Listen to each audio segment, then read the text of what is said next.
거룩하신 아버지 하나님 감사합니다. 오늘 12월 24일 크리스마스 이브입니다. 이렇게 주 앞에 예배하고 주님의 오심을 우리가 맞이할 줄 몰랐습니다.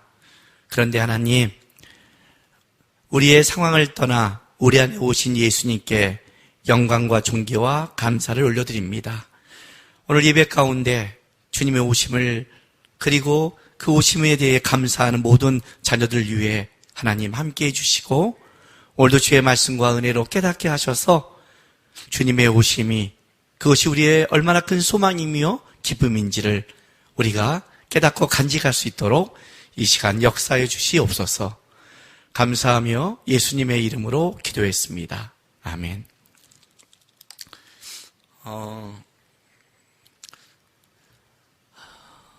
오늘 크리스마스 이브인데 성탄절 설교를 이렇게 따로 준비하려다가 마태복음 이렇게 찾다가 창세기 24장 이 말씀을 아브라함의 2세대를 세우는 말씀을 같이 나누는 것이 더 좋겠다고 생각해서 오늘 창세기 24장 말씀을 전하겠습니다. 그리고 그 전하는 가운데 그 성탄절에 오신 주님의 마음도 같이 좀 나누려고 합니다. 창세기 24장 1절에서 9절까지 말씀입니다. 제가 쭉 봉독하겠습니다. 아브라함이 나이 말가 늙었고 예수께서 그에게 범사의 복을 주셨더라. 아브라함이 자기 집 모든 소유를 맡은 늙은 종에게 이르되, 청하건대 내 허벅지 밑에 내 손을 넣어라.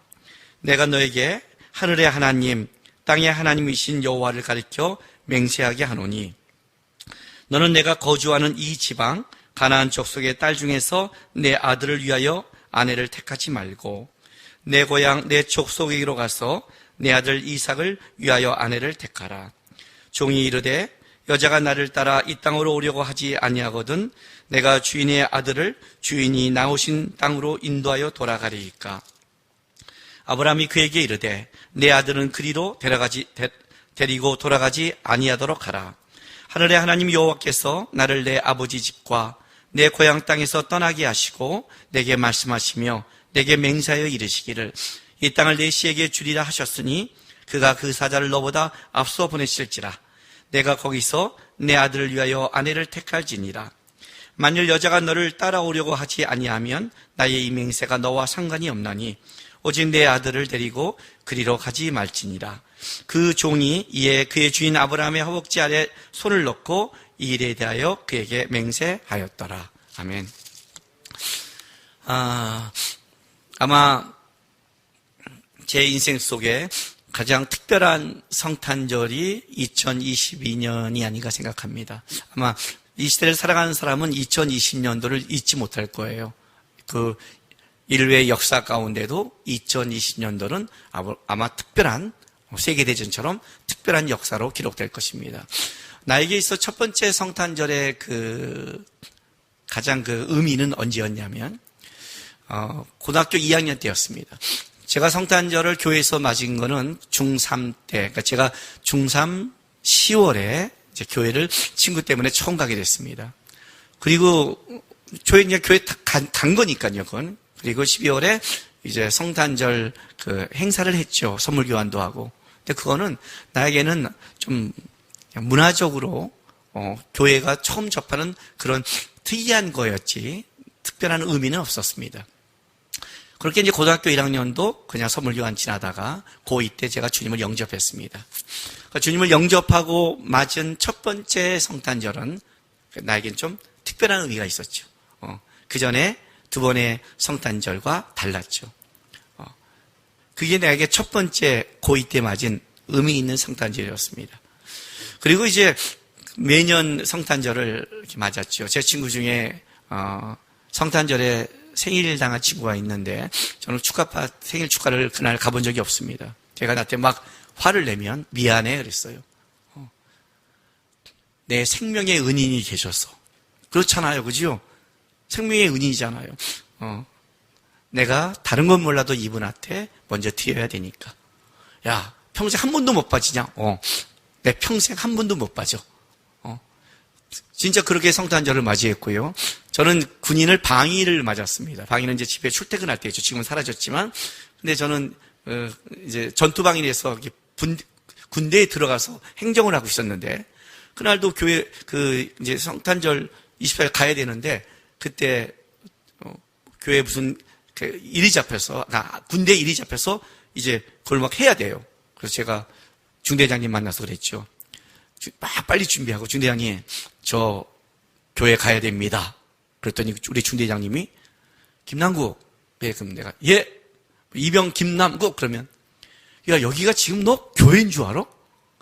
여기 군대야. 뭐, 교회 가야 돼요? 야, 미치겠다, 너 때문에. 그럼 제가 뭐라고 말하냐면, 중대장님, 저 열심히 이것 때문에 한 달 동안 충성했습니다. 잘했습니다. 지금 완벽합니다. 보내주세요. 열심히 할게요. 그러면, 와, 보내주세요. 이거 미치겠다. 야. 여러분, 군대는 이런 말 안 쓰잖아요. 그랬습니다. 이렇게 쓰는데 저는 생정반이니까 이제 중대장님과 친하거든요. 그러니까, 보내줘요. 저 꼭 가야 되는 날이에요. 그러면, 와, 내 이게 진짜? 근데 보내줘요. 왜냐면, 내가 진짜 그 성탄절 때문에 열심히 준비했고, 충성한 모습을 그분을 알고 있었어요. 그때도 저는 성탄절을 교회에 와서 이렇게 하고 있어요. 그런데 2022년도에 이렇게 성탄절을 맞이할 줄은 몰랐어요. 예, 이렇게 맞이할 줄 몰랐습니다. 온라인으로 예배하고 온라인으로 준비하고 이렇게 나가며 가정에서 이렇게 맞이할 줄 몰랐습니다. 그런데 이렇게 성탄절을 맞이하니까 어떤 느낌이냐면 어떤 면에서 처음으로 제대로 주님 앞에 성탄절을 지내는 느낌이에요. 성탄절 예배, 행사, 데코 이런 거에 마음을 빼기지 않고 교인이 하는데 무슨 데코로 하겠어요? 그죠? 돈 들여서. 그냥 오히려 더 주님을 바라보는 것 같아요. 더 주님을. 그리고 나서 주님은 이 시대에 성탄절 얘기에 수많은 우리가 믿음의 사람의 얘기를 듣잖아요. 오늘도 우리가 찬양 동방박사 이야기. 그런 얘기들이 우리를 다 듣잖아요. 이번에 성탄절에 제가 제일 많이 묵상한 건 별이었거든요. 별이에요. 동방박사 이야기였어요. 이제 그런 이야기를 들었어요. 그런데 2000년 전에 주님이 오셨을 때 그때 그 시대를 살아가는 그들의 이야기 말고 오늘 이 시대의 성탄절에는 어떤 믿음의 사람이 있어야 될 것인가?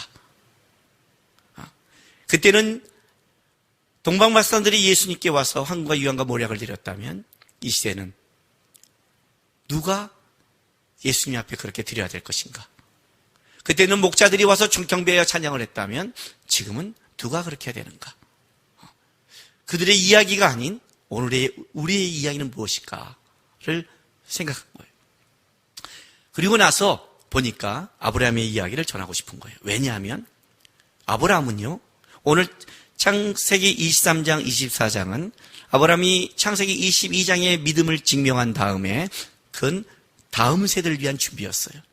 23장에 사라가 죽은 이후에 막벨레굴을 사서 거기에 사라를 장사함으로 다음 후손들이 가야 될 이제 그 약속의 땅에 아브라함의 땅이라는 하나의 점을 찍은 깃발을 꽂은 것이 23장이라면 깃발을 꽂으면 뭐 하겠어요? 그 깃발을 바라봐야 될 사람들이 있어야 될 거 아니에요.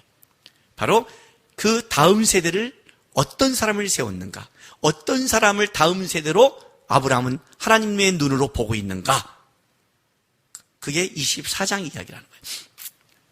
만약에 하나님의 눈으로 보는 다음 세대의 이삭의 아내 리브가를 뽑는 것이 다음 세대의 기준이라면 그것은 이 시대의 기준이 아니라 하나님께서 항상 그 시대 속에 하나님의 그 나라를 위해 부르심을 받는 모든 사람의 기준이기도 하다는 뜻이죠. 오늘 24장 1절부터 9절에 보면 이제 아브라함이 리브가를, 그러니까 이삭의 아내를 선택하기 위해 그의 종 엘리에셀을 보내면서 부탁하는 장면이에요. 자, 보세요. 창세기 24장 1절, 2절. 아브라함이 나이 많아 늙었고 이제 이때 한 140세 전후로 봐요. 여호와께서 그에게 범사의 복을 주셨더라. 아브라함이 자기 집 모든 소유를 맡은 늙은 종에게 이르되 청하건대 내 허벅지 밑에 내 손을 넣어라. 내가 너에게 하늘의 하나님 땅의 하나님 여호와를 가르쳐 맹세하게 하노니라고 합니다. 일단 이 허벅지 밑에 손을 넣는 것, 오늘 여기 뒤에 가보면 9절에 그 종이 이에 그의 주인 아브라함의 허벅지 아래에 손을 넣고 그 일에 대하여 그에게 맹세하였다고 하는 이 남자의 사타구니 아래에 손을 놓고 맹세하는 것은 이거는 그 고대의 가장 강력한 어떤 그 순종의 선언식입니다. 왜냐하면 고대 긍동에서는 맹세를 취할 때 걷다 손을 놓고 하는 것이 가장 강력한 하나의 방법입니다. 왜 이것이 강력하냐면 일단은 이것은 대를 이어 충성한다는 뜻입니다. 대를 이어서 거기 사타구니에 밑에 넣는다는 것은 거기서 뭐예요? 이제 자손이 번창하는 거잖아요. 나는 이 충성을 단순하게 아니라 대를 넘어가겠습니다는 굉장히 강력한 충성이고, 더 중요한 것은 만약 이것을 불복종할 때에는 내가 저주를 받겠습니다 하는 그런 충성이에요. 그러니까 지금 아브라함이 그 엘리에셀을 보낼 때 가장 강력한 맹세를 요구하고 있어요. 그만큼 중요하다는 거죠. 그만큼 대를 위해, 다음 대를 위해 그들 지금 이삭의 아내를 구하러 가는 것이다. 만약 이 아내가 잘못하면 다음 대가 무너진다. 이건 대를 이어서 해야 될 맹세고, 아니 시에는 저주를 받을 만큼 강력한 것이라는 걸 얘기하는 거예요. 그런데 그 시작을 어떻게 시작하냐면 이렇게 시작을 해요. 3절에 너는 내가 거주하는 이 지방 가나안 족속의 딸 중에서 내 아들을 위하여 아내를 택하지 말고 내 고향 내 족속에 가서 내 아들 이삭을 위하여 아내를 택하라. 자, 조건을 하나 달아주는데 가나안 땅의 여자가 아니라 내 고향 내 족속에 돌아가래요. 예. 하란으로 돌아가는 거죠. 거기 가서 이제 라반의 집에 거기서 이제 데려오라는 거예요. 여러분 이거는 우리가 좀 생각을 하셔야 돼요. 이 말의 의미를 생각하셔야 돼요. 가나안 옆에 있는 사람을 고향 사람을 원한다는 뜻이 아니에요. 나중에 야곱이 하란에 가서 라헬과 레아와 결혼하고 다시 이제 가나안 땅으로 돌아올 때 라반이 쫓아와요. 라반이 쫓아오다가 하나님이 라반이 야곱을 해하려고 막고 나서 그때 장소를 정해 갈렙과 여갈사 하도라는 그 장소를 정해서 어떻게 해요? 맹세를 해요. 그게 바로 국정선이 되는 거예요. 그 국정성을 정하는 이후부터는 이 야곱의 족속은 이스라엘은 하란 땅에서 아내를 데려오지 않아요. 이게 끝이에요. 그러니까 하란 땅에 데려왔다니까 항상 그렇게 고향 족속이라고 말하는 게 아니에요. 이건 이 얘기를 하는 거예요. 가나안은 그 당시에 뭐냐면 하나님이 그를 보내 간 길이었지만 세상을 상징했어요.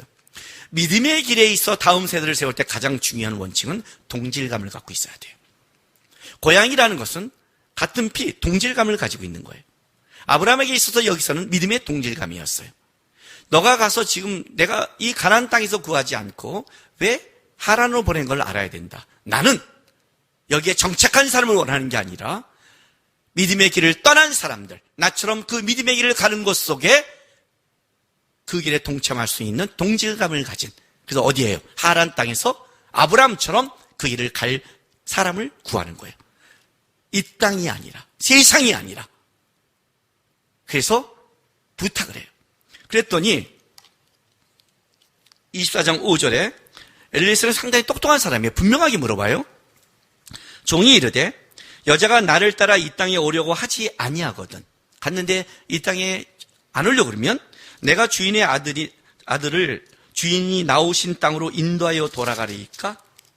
재밌어요. 여기서 이 주인이 나오신 땅, 이 엘리에셀은 아브라함이 다음 세대를 부탁할 만큼 이 종은 믿음의 종이에요. 창세기 15장에 아브라함이 이러죠. 내 후손이 이 엘리에셀입니까? 할 만큼 아브라함이 상속자로 생각한 만큼 그 길을 이해하고 따라가는 진짜 신실한 종이었어요. 근데 그 종이 정확하게 묻는 거예요. 여기서 이 주인이 나오신 땅이 나온다는 것은 그냥 나왔다는 뜻이 아니에요. 이 원뜻은. 이것은 완전한 분리를 상징해요.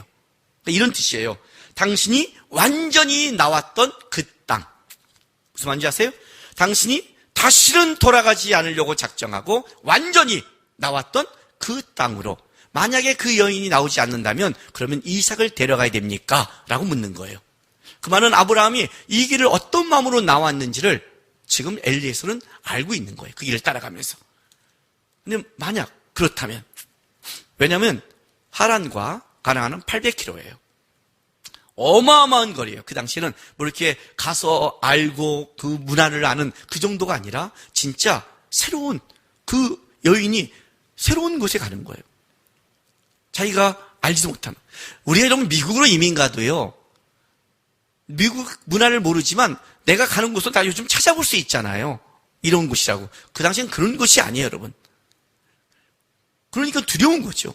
만약에 안 나온다면 어떻게 합니까? 그때 아브라함이 이렇게 말을 해요. 6절에 아브라함이 그에게 이르되 내 아들을 그리로 데리고 돌아가지 아니하도록 하라. 이유를 설명하는 거, 이유를. 7절에 하늘의 하나님 여호와께서 나를 내 아버지 집과 내 고향 땅에 떠나게 하시고 내게 말씀하시며 내게 맹세하여 이르시기를 이 땅을 내 씨에게 주리라 하셨으니, 이해가 됐어요? 하나님이 이 땅을 주겠다고 약속했으니, 이유가 나는 내 아들이 약속의 땅, 하나님이 주겠다는 언약의 땅에서 있기를 원하지 돌아가기 원치 않는다는 거예요. 그러니 내 아들을 데려가면 안 된다. 8절에 이렇게 말해요. 만일 여자가 너를 따라오려고 하지 아니한다면, 없다면 나의 이 맹세가 너와 상관이 없나니 오직 내 아들을 데리고 그리로 가지 말지라. 이해가 됐어요? 맹세가, 이 저주 맹세가, 언약 맹세가 데려오는 데 목적을 맞춘 것이 결혼신의 목적을 맞추지 않았어요. 만약에 맹세가 불가능한 상황이 된다면 너는 그 맹세에서 자유할 것이다 를 얘기하는 거예요. 아브라함이 지금 엘리에셀에게 요구하고 있는 것은 굉장히 간단해요. 뭔지 아세요? 내가 믿음으로 하나님의 부르심을 받은 그 길을 똑같이 믿음으로 가야 될 사람이어야 된다는 거예요. 그가 다시 내 아들을 데리고 돌아가는 게 아니라 나를 불렀던, 내가 하나님을 따라갔던 그 길을, 쉽게 말하면 내가 갈대아우르에서 하나님의 부르심을 받고 믿음의 결단을 한 그 길을 이 세대의 여인이라면 똑같이 그 고백이 나와야 된다는 거예요. 굉장히 중요한 고백이에요. 제가 한번 그 마커스에서 예화 들었을 거예요. 우리 아들이 신학교를 간다고 할 때 제가 아빠로서는 기꺼이 써주지만 담임 목사로서는 확인할 게 있다고 했어요. 그게 뭐냐면, 예수 그리스도를 믿니? 부르심이 있니? 굉장히 중요한 거예요.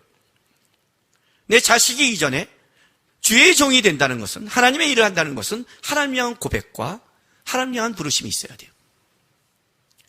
이거는 혈연을 넘어선 관계예요.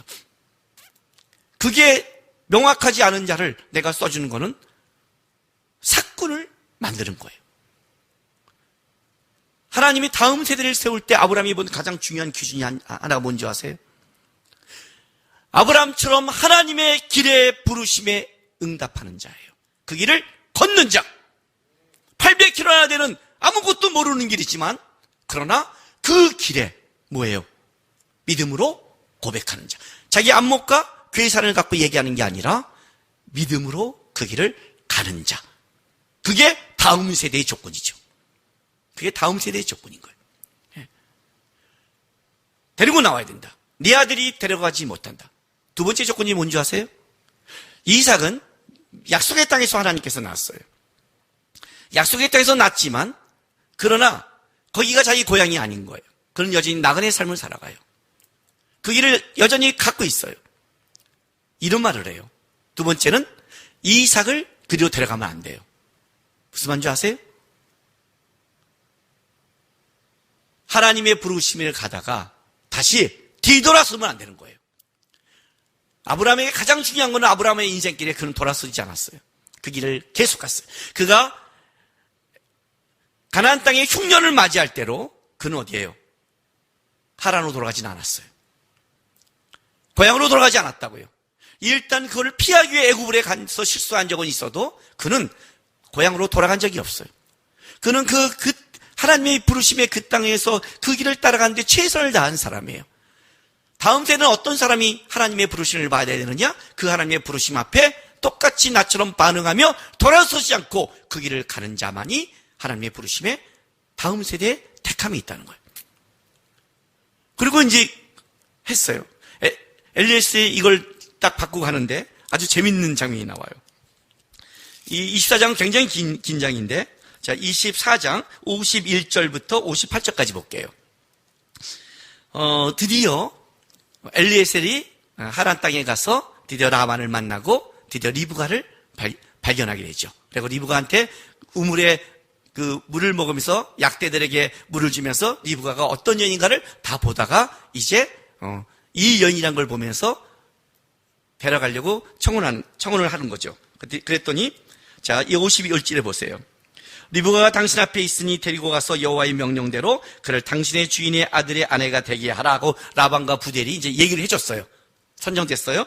그랬더니 52절에 아브라함의 종이 그들의 말을 듣고 땅에 엎드려 여호와께 절하고 은금 패물과 의복을 꺼내어 리브가에게 주고 그의 오라버니와 어머니에게도 보물을 주니라. 이에 그들 곧 종과 동행자들이 먹고 마시고 유숙하고 아침에 일어나서 그에게 이르되 나를 보내어 내 주인에게 돌아가게 하소서.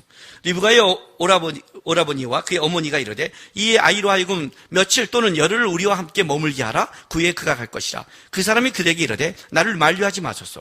여호와께서 내게 형통한 길을 주셨으니 나를 보내어 내 주인에게 돌아가게 하소서. 그들이 이르되 우리 소녀를 불러 그에게 물으리라 하고. 자, 이게 무슨 말이냐면 이거예요. 드디어 리브가를 만나서 이 은금패물을 줬잖아요. 이삭의 아내를 구한 거예요. 여러분, 이게 800km란 말이죠. 예. 지금 빨라야 10일이고 아마 더 긴 시간을 올 수 있었을 거예요. 왜냐하면 은금패물을 갖고 온다면 보호해야 되고 도적으로도 막아야 되고 여러 명이 따라갔을 거예요. 종들이. 그래서 만났어요. 전날 약대에 물을 먹이고 자기도 물을 먹고 저녁에 대접을 받았어요. 여러분, 보통 이러면 언제 떠나요? 여러분, 미국에 갔다가 그 다음날 떠나온 사람 있어요? 없죠. 없어요. 무슨 소리 하는 거예요? 없어요. 근데 간 거예요. 근데 그 다음날 떠나겠대요. 아마 엘리에셀 밑에 종 중에서 약간 좀 쉬고 싶은 종은 내가 진짜 종 우두머리거든요. 늙은 종은 늙다는 게 아니라 자켄이라고 해서 장로인데 우두머리 상징이에요. 진짜 엘리에셀 미쳐버리겠다 이럴 거예요 아마. 그렇죠? 우리 아마 요즘 이렇게 인도하면 아마 따라온 사람이 있을까요? 진짜 눈물도 없고 피도 없고 진짜 살벌하다 그럴 거예요 아마. 그 다음날 떠나겠대요 다시요. 근데 종들보다 더 황당한 자가 누구냐면 어저께 지금 내 딸이 청혼 받았잖아요. 근데 오늘 내 딸 800km 넘는데 떠나보래요. 우리 당황하죠. 그래서 말하는 거예요. 며칠 또는 열흘이라도 우리가 헤어질 마음을 좀 나누고 그리고 가게 하라 그랬더니 이 엘리에셀의 말이 기가 막힌 거예요. 56절에 나를 만류하지 마소서. 여호와께서 내게 형통한 길을 주셨으니 나를 보내어 내 주인에게 돌아가게 하소서. 저는요, 믿음의 사람들은 우리랑 생각하는 게 좀 다른 것 같아요. 우리는 형통하게 해서 길을 빨리 했으니까 시간이 많으니까 이렇게 일을 잘 처리했으니 일주일 놀자. 이게 이제 우리의 개념 같은데 하나님이 이렇게 형통하게 했는데 내가 어떻게 뭡니까? 그래요. 하나님이 일을 빨리 진행시키는데 나 때문에 끌을 수는 없습니다. 저도 빨리 진행합니다. 다르죠? 하나님의 쓰임받는 사람은 달라요. 하나님에 대해서 완전히 달라요.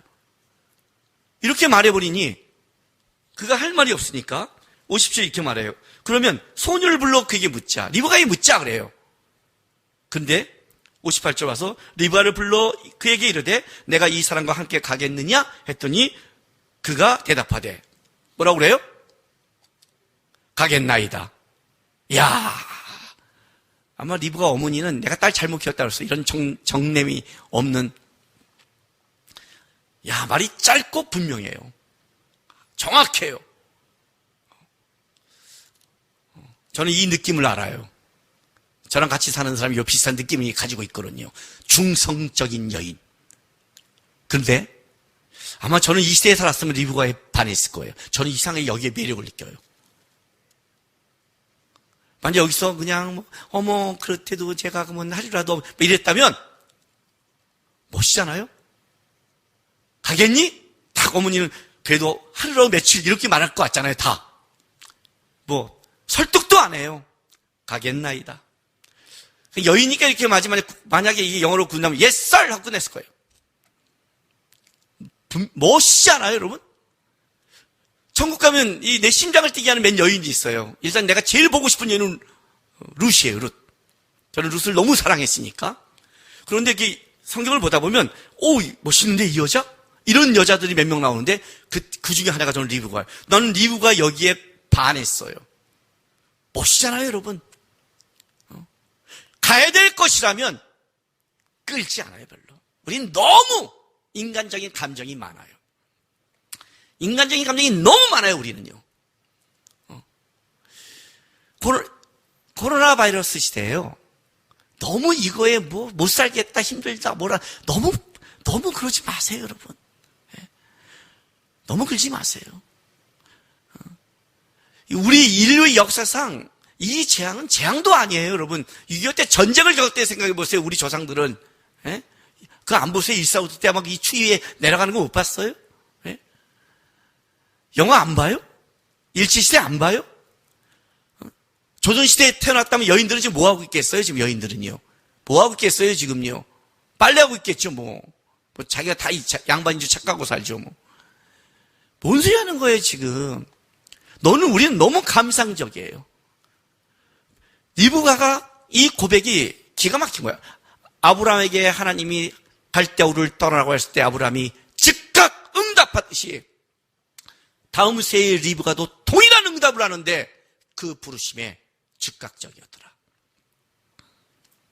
자기가 갖고 있는 자기 것에 대해서 그렇게 슬피 울지 않더라. 부자 청년을 한번 생각해 보세요. 어떻게 하면 영생을 얻습니까? 너 가진 걸 버리고 쫓아. 못 버려요. 슬플며 돌아가요. 멋있는 말이에요. 그 미지의 세계 모르지만 내가 결혼하고 가야 될 길이라면 분명하다면 그냥 가겠나이다. 출발하는 거예요. 멋있죠, 여러분? 그런데 아브라함이 엘리에셀을 보낼 때 만약에 여인이 없다면 어떡하라? 내 맹세가 헛것이다. 이삭이 갈 수 없다고 이렇게 말해요. 그러면 그때 아브라함은 뭐 하고 있을까요? 아브라함은 기도하고 있을 거예요. 근데 아브라함은 어떤 믿음이 있는 줄 아세요? 자, 24장 7절 한번 다시 갈게요. 하늘의 하나님 여호와께서 나를 내 아버지 집과 내 고향 땅에 떠나게 하시고 내게 말씀하시며 내게 맹세하여 이르시기를 이 땅을 내시게 주리라 하셨으니, 그죠? 하나님이 이 땅을 주겠다고 나에게 약속을 했다. 그렇다면 그가, 그 약속하신 분이, 그 사자가 너보다 앞서 보내실지라 내가 거기서 내 아들 위하여 아내를 택할지라. 이게 아브라함의 믿음이에요. 여기 그가 그 사자를 너보다 앞서 보낼지라, 요 말을 좀 내가 풀어주면 이거예요. 즉 사자가 얼굴 앞에 있다고, 네 얼굴 앞에서 있다고 느낄 정도로 너를 끌어갈 것이다. 자기 얼굴 앞에 있다고 느낄 정도로 끌어갈 것이다. 그러니까 엘리에셀 바로 앞에서 하나님이 이삭의 배우자를 만나게 끌어갈 거니까 염려하지 마라. 이삭의 아내는 하나님이 친히 나를 부른 것처럼 끌어갈 것이다는 아브라함의 믿음이 있었어요. 이 믿음은 아브라함에게 있어서는 어떤 거냐면 그의 인생길 속에 하나님이 그렇게 끌어간 거를 그는 알고 고백한 거예요. 내 얼굴 앞에 나를 끌어가신 하나님이라면 이삭을 위해 분명히 엘리에스를 그 얼굴 앞에 끌어가서 만나게 할 것이다. 그렇게 끌어간 자가 누구냐면 그게 리브가였고, 엘리에셀이 그래서 이 고백을 하는 거예요. 하나님이 형통이어서 내 얼굴 앞에 끌어가서 이렇게 만나게 했는데, 하나님이 그렇게 했는데 내가 어떻게 여기서 내가 인간적으로 멈출 수 있겠습니까? 나는 하나님의 인도하심을 따라 가야 됩니다는 고백을 했고, 리브가 또한 하나님 앞에서 동일한 방언을 하면서 하나님이 일하심을 고백하게 만드는 거예요. 하나님의 부르심을 읽은 자들, 아브라함처럼 그 부르심에 응답하며 뒤돌아서지 않고 가는 리브 같은 자, 이게 다음 세대의 인도자가 되는 거예요.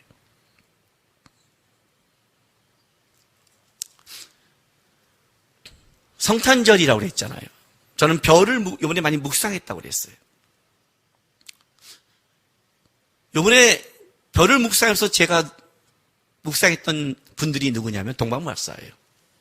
별을 바라보고 있어요. 옛날에 이 점성술이라는 거는 개인과 고대, 나라의 집단의 운명을 좌우하는 그런 중요한 거였죠. 지금에 와서는 미신이 됐지만 그 당시에는 연구하고 한 거죠. 별이 빛나는데 그냥 별이 아니에요. 동방박사가 본 별은 초자연적 역사를 통한 하나님의 인도하심의 별이었죠. 중요한 건 그 별, 어느 나라 왕인지는 모르지만 그러나 이 특별한 별을 징조를 보면서 그들이 그의 현지의 모든 걸 내려놓고 그 길을 따라가는 거예요. 이게 몇 달이 될지 얼마가 될지 몰라요. 대단한 거예요, 여러분. 동방마스터들이 따라가는 것을. 희미한 별을, 그 별을 따라갔어요. 그런데 그 별이 어느 날 사라졌어요. 어디 갔어? 유대 땅에 들어왔어. 그러니까 동방마스터들이 유대 땅에 들어오니까 어떤 일이 벌어져요? 유대 땅에서 사라졌으니 이 별이 왕의 별이면 유대인의 왕일 것이다라고 생각한 거예요. 그래서 어디를 찾으면 헤롯궁을 찾아가요. 이것 때문에 헤롯궁이 발칵 뒤집히잖아요. 그렇죠? 발칵 뒤집히잖아요. 왜 별이 사라졌을까? 별은 왜 사라져서 이렇게 동방마스가 헤롯궁에 들어가서 그 궁을 뒤집어 엎게 놨을까? 그것 때문에 두 살 아래 애들이 다 참살당하는 끔찍한 일을 겪게 되고, 이것 때문에 예수님은 애굽에 도망가야 되는, 그렇게 잘 인도하던 별이 왜 그때는 사라졌을까? 제 성탄절에 우리 교회 주일 성탄절 설교가 별이 사라졌을 때도라고 제가 정했어요. 별이 사라질 때 우리 인생 속에 왜 그랬을까요 도대체? 왜 우리 인생 속에 이런 게 있을까요? 놀라운 거는 별이 사라지니까 헤롯궁에 들어갔는데, 여러분 한번 생각해 보세요. 만약 그 별이 예수님을 그대로 인도해서 베들레헴까지 간다면 동방마스가 이 베들레헴에 태어난 그 조그만 집에 태어난 집안에 있는 아기가 진짜 메시아라고 인정할 수 있을까요? 별을 보고 왔지만 그냥 집인데.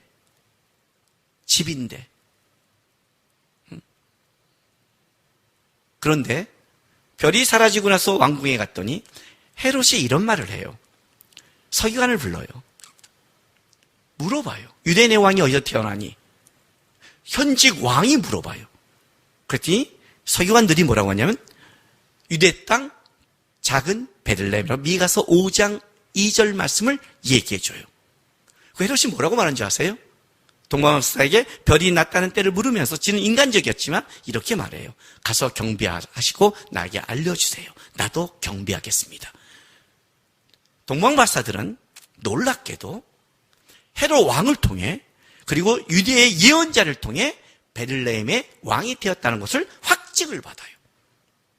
그리고 현직 왕한테 나도 경배하겠습니다. 헤롯은 잔머리를 굴렸지만 뭘 인정했냐면 유대인의 왕은 베들레헴에 태어난 걸 현직 왕이 인정해버린 거예요. 그걸 듣고 나갔더니 별이 다시 나타나요. 그 별을 따랐더니 바로 예언자가 말한 베들레헴 성내에 별이 빛나고 거기에 예수를 맞으니 황과 유압과 모략을 드려 놀라운 예수를 맨 처음 경배하고 뭐라는 거예요? 예물을 드린 첫 번째 사람이 되는 거예요. 주님을 따라간다는 건요, 직진이 아니에요.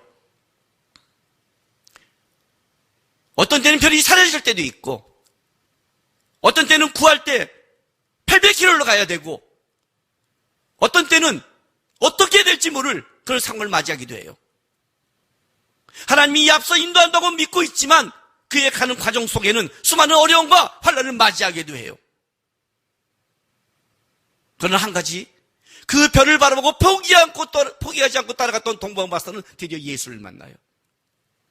하나님의 인도하심을 믿고 끝까지 갔던 엘리에서는 거기를 누굴 만났냐면 하나님이 이 세대에 선택된 가겠습니다는 아브라함 같은 짧은 그러나 분명한 하나님의 고백을 한 여인을 만나는 거예요. 내일이 성탄절입니다, 여러분. 그게 어떤 의미인 줄 아십니까? 동방바사가 바라봤던 별보다 우리는 더 확실한 징표를 바라보고 있습니다. 동방마사가 별을 봤을 때는 그것이 예수님의 별인지 그 별이 베들레헴에 있는지도 모르고 그냥 따라왔지만 그렇게 따라온 자도 하나님께서 예수로 인도해 가는 겁니다. 이 여인이 따라올지 안 따라올지 모르겠지만 아브라함의 말 듣고 그 믿음을 갖던 그 엘리에스를 통해 다음 세대에 하나님의 고백을 한 자를 만나서 역사를 보는 겁니다. 우리는 그 정도가 아닙니다. 우리는 예수를 만난 자입니다. 내일이 성탄절이라는 건 이런 뜻입니다. 내 인생 속에, 우리의 인생 속에 예수가 오셨다는 겁니다. 이 빛은 동방바스가 바라봤던 별빛보다 더 굉장한 빛이며 확실한 증거입니다. 아브라함이 엘리에셀에게 네 얼굴 안에서 네가 느낄 정도로 인도한다는 그 정도가 아니라 이것은 완전히 우리 안에 확실한 증표입니다. 예수가 우리를 인도해가는 겁니다. 우리는 예수의 사람입니다. 성탄절이 있다는 것은 그 자체가 우리에게는 소망인 겁니다. 코로나 바이러스든 힘들든 어렵든 내년이 암울하든 세상적인 걸 말하는 게 아니라 예수가 이 땅에 나를 위해 오셨다는 그것 하나가 이것처럼 완벽한 표징과 증표가 없는 겁니다. 그리스도인은 이거 하나면 되는 겁니다, 여러분. 내일 온라인으로 예배드리던 연말에 사람을 만나지 못하고 힘들던 이런 감상에 빠지지 마시기 바랍니다. 감상에 빠지지 마세요. 많은 사람들이 자기 감상에 빠집니다. 리브가의 고백을 들으십시오.